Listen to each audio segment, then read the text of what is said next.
Vamos falar sobre alimentos.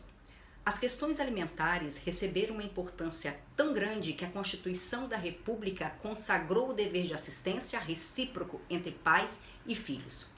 Quando falamos de alimentos, estamos incluindo o necessário para a sobrevivência orgânica do indivíduo e também os meios indispensáveis às necessidades da vida de acordo com o contexto de cada um. Aos primeiros nós chamamos de alimentos naturais ou necessários. Os segundos mencionados nós chamamos de alimentos civis ou côngruos. Quem pode ser devedor de alimentos e quem é credor de alimentos? Em primeiro lugar, o tema alimentos é apresentado no Código Civil a partir do artigo 1694, que diz que parentes devem alimentos uns aos outros. Mas parente é muita gente. Daqui a pouco a gente vai ver o que é incluído nessa expressão parentes. Além de alimentos por parentesco, por consanguinidade, nós temos o alimento devido pelo fato do casamento ou da união estável. Então, cônjuges devem alimentos entre si e companheiros também. E isso é decorrente do dever de mútua assistência. Temos também os alimentos indenizatórios, decorrentes de uma obrigação a partir da prática de um ato ilícito por parte do devedor. Temos os alimentos gravídicos, que será tema do nosso próximo post. Bom, entre parentes, quem é que deve alimentos? Parentes, a gente está incluindo de forma recíproca pais e filhos.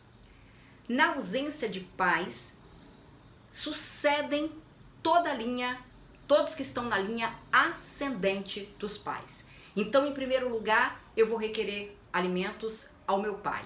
Se ele não puder prestar, eu vou requerer alimentos ao meu avô. Na impossibilidade do ascendente prestar alimentos, eu vou recorrer ao meu descendente.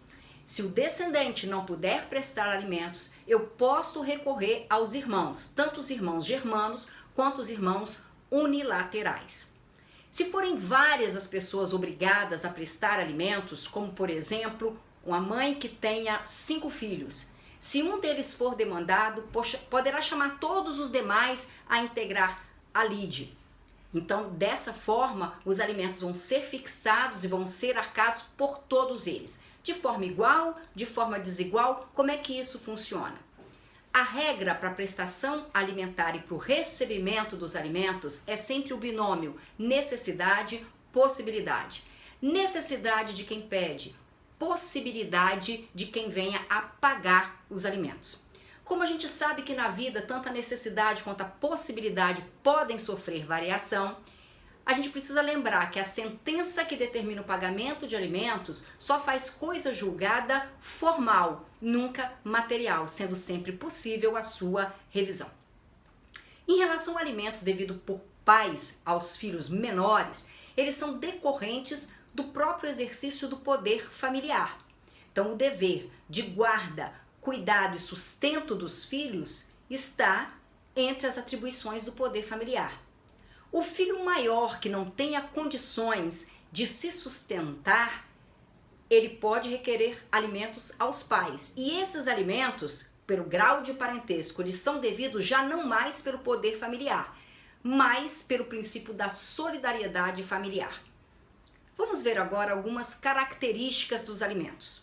Primeiro, eles são irrenunciáveis. Significa que a gente não pode renunciar ao direito de perceber alimentos, embora possa não exercer esse direito. Todavia, entende a doutrina e a jurisprudência vem caminhando nesse sentido que entre cônjuges ou companheiros é possível, desde que eles sejam capazes, a renúncia a alimentos. Alimentos são intransmissíveis. Quando a gente fala dessa intransmissibilidade, estamos falando do ponto de vista do credor de alimentos. Com a morte do credor de alimentos, cessa o dever de prestar alimentos. Mas, em relação ao devedor de alimentos, pode ser transferida sua obrigação aos seus herdeiros. A gente vai depois discutir sobre esse assunto.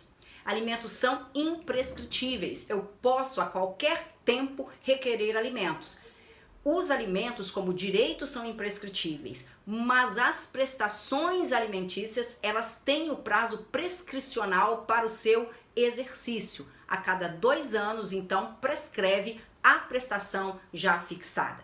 Alimentos são incompensáveis. Alimentos são impenhoráveis. O fenômeno da reciprocidade nós já falamos, alimentos entre pais e filhos.